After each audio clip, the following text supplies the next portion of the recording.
সামনে বাড়ি, এই যে ব্রিজ দেখেন, মানুষ কি পরিমাণ মানুষ দেখছেন, মানুষ দেখতেছেন, আমার মনে দেখতেছেন এগুলো পিঁপড়া না কিন্তু মানুষ, কিন্তু দেখেন মানুষ। আর দুই ধারে বিজনেস পলিসি এই তো শুরু হয়ে গেছে। এই দেখেন এখানে গ্রামীণ ফোনের দোকান নিয়ে বসে, ওই কাছে দোকান, খেজুর, মুরগি, মানে সব কিছু নিয়েই এখানে বসে যায়। বিজনেস কাকে বলে? বিজনেস যদি না চিনে থাকেন তো বিজনেস চিনে যান এখান থেকে। আমাদের দেশটা আসলে যে তত্র দোকানপাট, ব্যবসা বাণিজ্য নিয়ে বসতে পারে, কোনো নিয়ম নীতির ব্যবসা মানে কোনো বালাই নেই, কোনো নিয়ম নেই, কোনো কিছু নেই। কাকে কে বলবে, কাকে কে বাধা দিবে? দেখেন ব্যবসা, আলু, থমথম, খেজুর, তরমুজ, আর উনি আসতেছে মাঝখান দিয়ে। এই হচ্ছে আমাদের সোনার বাংলাদেশ। আপনি ব্রেক করতে হবে 1000 বার। খোলাখুলি রাস্তা চলাচলের কোনো সুযোগই নেই। তো ব্রিজটা বন্ধ করে দিয়ে এনে ব্যবসা বাণিজ্যের জন্য একটা সুযোগ করে দেওয়া হয়েছে, এছাড়া আর কোনো কিছু না। আমি যা দেখতেছি, ও খুব সুন্দর একটা ফিলিস্তিনি পতাকা।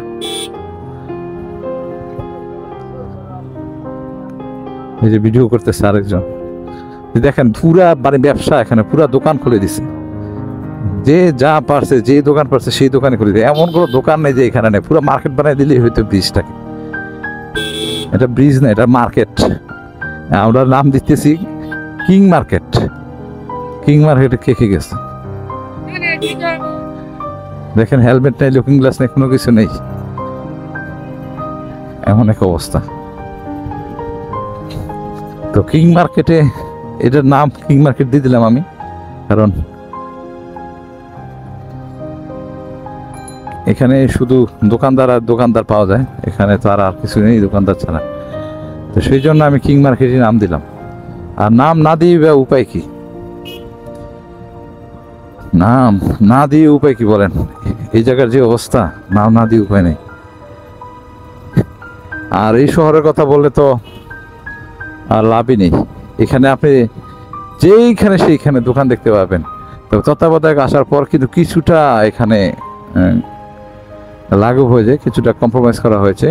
আর এই কম্প্রোমাইজ, কোন কম্প্রোমাইজ বুঝতেছেন তো? আসসালামু আলাইকুম ভিউয়ার্স, যারা আমার ভিডিওতে ফলো এবং সাবস্ক্রাইব করে নেই তারা প্লিজ আমার ভিডিওটাতে ফলো এবং সাবস্ক্রাইব করে দেন। আর দ্বিতীয়ত হচ্ছে, আমরা আপনাদের জন্য বিভিন্ন স্থানের বিভিন্ন রকমের ভিডিও বানিয়ে থাকি। দেখেন 1-2 গর্দব যাইতেছে, হরণ দিতেছি, কোনো খেয়াল নেই। আর এই যে দেখেন একটা অবস্থা, এই এলাকায় সব সময় এরকম একটা অবস্থা সৃষ্টি করে রাখে। দেখেন 2 দিকে বাস, এইগুলো মানে আড়াআড়ি করে রাখলেও তো হয়, এমন না যে আড়াআড়ি করে রাখে, একদম মানে পুরো দখলদারিত্ব করে রাখবে, যে মানে একটু জায়গাও কাউকে কেউ দিবে না। আর দেখেন বাস একটা এখানে রাখছে, এটা কি রাখার জায়গা? দেখেন অবস্থাটা, কেউ কাউকে ছাড় দিতে রাজি না। দেখেন এই বাসগুলি, এমন একটা অবস্থা, এই বাসগুলি, এই যে দেখেন এই বাসগুলি, এই দেখেন এই বাসগুলি, এই দেখেন বাসগুলি অবস্থা দেখেন। এখানে রাইখা যাত্রী না, ও মানে বাসের কাজ করাইতেছে এখানে রাইখা। এদেরকে বললে আপনার সাথে এখন ঝগড়া লেগে যাবে, এদের এত ক্ষমতা। মানে আমরা জাতি হিসাবে, মানে জাতি আছে আর কি জাতি আছে এটা আপনি বুঝে নেন, এবং আমার চেয়ে ভালো আপনি বুঝে নেবেন। এবং এই অসভ্য জাতি কোনোদিন সভ্য হইতে পারবে না, কারণ আমরা অসভ্যই রয়ে গেছি। কারণ যে 2-1 ভালো আছে, এদেরকে ভালো আর ভালো কাতারে রইল কই? কারণ যেখানে 90% লোকই খারাপ, সেখানে আর 10%-এর হিসাব দিয়ে লাভ নেই। যেখানে যে সেখানে ঝামেলা পাকাই। গত কিছুদিন পূর্বে সৌদি আরবে গিয়ে একটা মিছিল করেছে, করে একটা মানে ওই যে যুবরাজের বিরুদ্ধে লাগাইছে একটা ঝামেলা। অনেক সৌদি আরব প্রবাসীকে বিদেশে ফিরে আসতেছে, প্রতিটা স্থানে একটা কাপচাপ যে লাগায়। তো এই যে দেখেন রাস্তা করছে, রাস্তা ভাঙাচুরা, মানে প্রত্যেকটা কাজই ঝামেলা। আমাদের মনে হয় তত্ত্বাবধায়ক থাকাটাই সবচেয়ে বেটার, কারণ তত্ত্বাবধায়ক থাকলে জবাবদিহিতার একটা বিষয় থাকে, জবাবদিহিতার বিষয় থাকে। এবং এই জবাবদিহিতা মানুষকে, তত্ত্বাবধায়ক না থাকলে কিন্তু এই জবাবদিহিতা থাকে না। দেখেন বিজনেস করতেছে, রাস্তার উপরে গাড়ি রেখে, মালামাল রেখে, প্রত্যেকটা স্থানে। এটা কয় জায়গায় বলবেন? সারা দেশেই অবস্থা, সারা দেশে দেখেন 2 পাশের অবস্থা একদম খুব নাজুক, খারাপ অবস্থা, 2 পাশের অবস্থা। কাকে কি বলবেন? যাকেই বলবেন সেই এই অবস্থার জন্য দায়ী। এই দেখেন বালু রাখছে রাস্তার উপরে, গাড়ি রাখছে, মোটরসাইকেল রাখছে, চতুর্দিকে। হয়তো আপনি এই কথা শুনে হয়তো অনেকে হাসাহাসি করতে পারে, আসলে এটা নিত্য নৈমিত্তিক বিষয় বাংলাদেশের জন্য। বাংলাদেশের জন্য এটা নিত্য নৈমিত্তিক বিষয়। আর দেখেন সামনে বাড়ি, এই যে ব্রিজ, দেখেন মানুষ কি পরিমাণ মানুষ। দেখছেন মানুষ, দেখতেছেন, আমার মনে দেখতেছেন এগুলো পিঁপড়া না কিন্তু মানুষ, কিন্তু দেখেন মানুষ। আর দুই ধারে বিজনেস পলিসি এই তো শুরু হয়ে গেছে। এই দেখেন এখানে গ্রামীণ ফোনের দোকান নিয়ে বসে, ওই কাছে দোকান, খেজুর, মুরগি, মানে সব কিছু নিয়েই এখানে বসে যায়। বিজনেস কাকে বলে? বিজনেস যদি না চিনে থাকেন তো বিজনেস চিনে যান এখান থেকে। আমাদের দেশটা আসলে যে তত্র দোকানপাট, ব্যবসা বাণিজ্য নিয়ে বসতে পারে, কোনো নিয়ম নীতির ব্যবসা মানে কোনো বালাই নেই, কোনো নিয়ম নেই, কোনো কিছু নেই। কাকে কে বলবে, কাকে কে বাধা দিবে? দেখ ব্যবসা, আলু, থমথম, খেজুর, তরমুজ, আর উনি আসতেছে মাঝখান দিয়ে। এই হচ্ছে আমাদের সোনার বাংলাদেশ। আপনি ব্রেক করতে হবে 1000 বার, খোলাখুলি রাস্তা চলাচলের কোনো সুযোগই নেই। তো ব্রিজটা বন্ধ করে দিয়ে এনে ব্যবসা বাণিজ্যের জন্য একটা সুযোগ করে দেওয়া হয়েছে, এছাড়া আর কোনো কিছু না। আমি যা দেখতেছি, ও খুব সুন্দর একটা ফিলিস্তিনি পতাকা।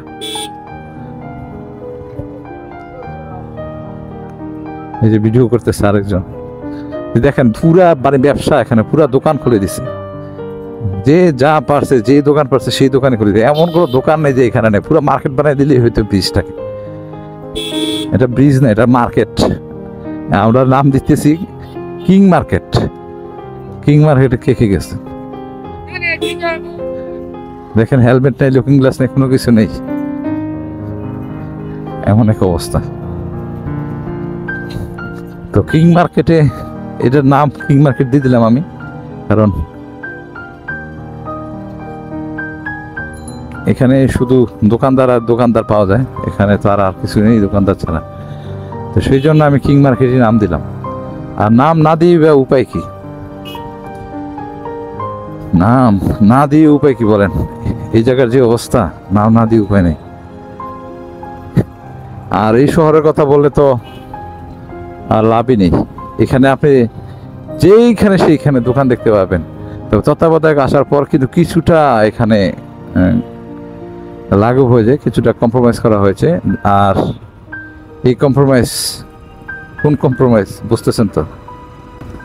যাক, আল্লাহ তাআলা সবাইকে হেদায়েত দান করুক। আর উনি দেখেন কোথেকে এসে কই দিয়ে ঢুকে দিচ্ছে, জনাব কোন দিকে যাইব তার কোন ঠিক নাই। এগুলো দেখা যায় আর কি শহর অঞ্চলে আসলে। আর উনি কি বলতেছে, নাম্বার প্লেট নাই, লুকিং গ্লাস নেই, কিচ্ছু নাই, মনে হয় কি আল্লাহ জানে।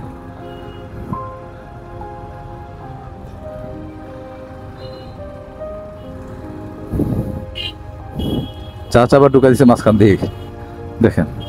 আবার পিছনের দিকে একটু চাকিনি লাগাই দেয়। ও আবার কোন দিক দিয়ে দিতেছে দেখেন, এই মুরগি একসাথে আসতেছে, এই আবার ডান দিকে ঘুরে দিল। ওফ রে, দেখেন পুলিশের সাথে কি করতেছে, মেডিকেল মেডিসিন।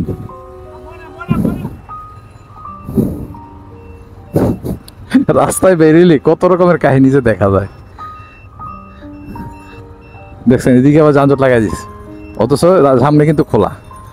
দেখছেন সামনে কিন্তু খোলা, এ লাগাই দিচ্ছে যানজট।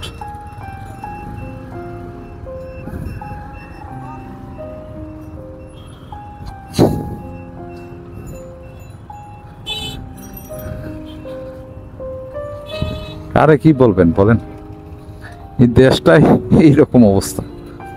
যাত্রী দিচ্ছে উপর দিয়ে পারাপার খাওয়ার জন্য, দেখেন উপর দিয়া মানে উপর দিক দিয়ে এটা হচ্ছে আপনার দৃশ্যমান দেখার জন্য এখন। আর এরা চলাচল করতেছে নিচ দিয়ে। তবে এই ব্রিজটা বিক্রির জন্য কয়েকবারই চেষ্টা করা হয়েছিল যে এই ব্রিজটা যেন বিক্রি করে দেওয়া হয়। এটা আসলে তেমন একটা কোনো কাজের না, তো সিটি কর্পোরেশন পৌরসভা এটা কিন্তু পারে নাই বিক্রি করতে।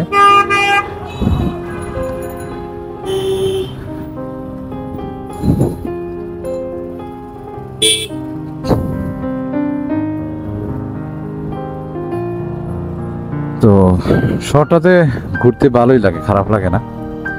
এদিকে করে দিচ্ছে গাড়ি স্ট্যান্ড, আবার ওইদিকে মানে ভেঙে গেছিল, ভাঙার পর এটা আবার দেখেন কি করছে, এই দেশে ভাঙা হয়, কিন্তু এটার আর সংস্কার করা হয় না।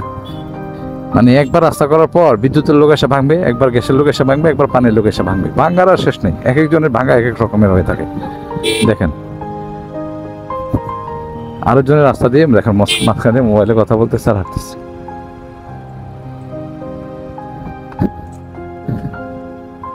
আপনি যদি সুন্দর সুন্দর নারী দেখতে চান তাহলে সিলেটে চলে আসবেন জিন্দাবাজার পয়েন্ট। এইখানে এই সেই জিন্দাবাজার, এখানে আসলে আপনি সুন্দর সুন্দর নারীদের দেখতে পারবেন। এখানে তাদের মিলন মেলা, কাজ থাক আর না থাক এখানে কিন্তু ঘুরতে আসে নারীরা। তো এই সেই পয়েন্ট, জিন্দাবাজার পয়েন্ট।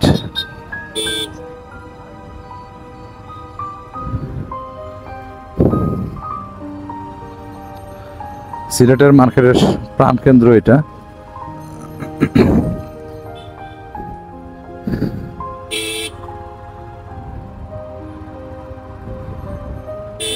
সে যে কোন দিকে যাবে সে নিজেই জানে না।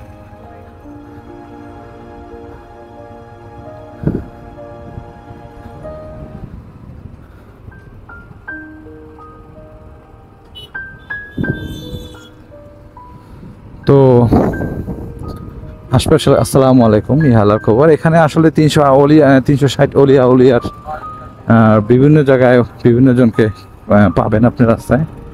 আর আমাদের খবর আছে, এটা হচ্ছে সেই গরিব মার্কেট আলহামরা শপিং কমপ্লেক্স। দেখেন উঠে যাইতেছে, আসলে এখন আমার গায়ে লাগতো, আল্লাহ মাফ করছে, আমি তো দেখতেছিলাম না। কখন যে কেউ উল্টা আসে তার কোনো ঠিক নেই। দেখেন আর একটা অবস্থা।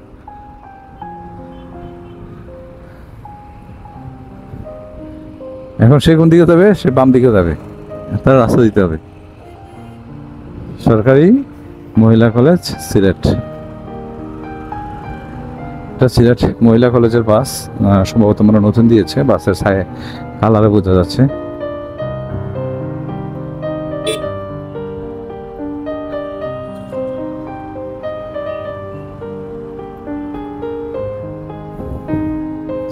প্রতিটা জায়গাতেই ঝামেলা, এটা একটা কাবজাপ, এগুলা বলারও কিছু নেই, বইলেও লাভ নেই।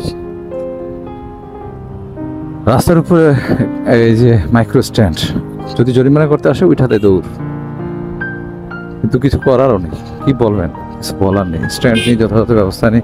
এটা উবার সিস্টেম করার দরকার ছিল। আমাদের দেশের যে ভেহিকেল ব্যবস্থাটা, এটা উবার সিস্টেম করার দরকার ছিল। উবার সিস্টেম বলতে কীরকম হয় বলতে, আপনার উবাররা যেরকম আপনার অনলাইনে ফোন দেওয়ার পর গাড়িটা চলে আসে, সেম লাইক দ্যাট এরকম করার প্রয়োজন ছিল। এতে হয় কি, আপনার যে যাত্রীর জন্য এই বাসগুলিকে রাস্তায় দাঁড়িয়ে থাকতে হবে না। আপনি যখন যেখানে যাবেন, আপনি মোটরসাইকেল চাইলে মোটরসাইকেল, গাড়ি চাইলে গাড়ি আপনি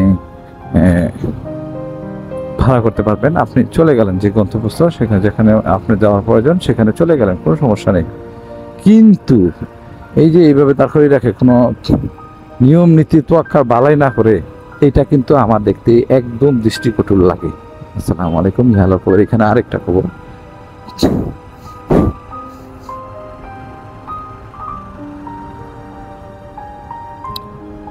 তো ভালো থাকবেন, সুস্থ থাকবেন। দেখেন এইখানে আরেকটা পয়েন্ট, কে কোন দিকে যাচ্ছে আল্লাহ জানে, আমার গায়ে নাকি লাগিয়ে দেয়।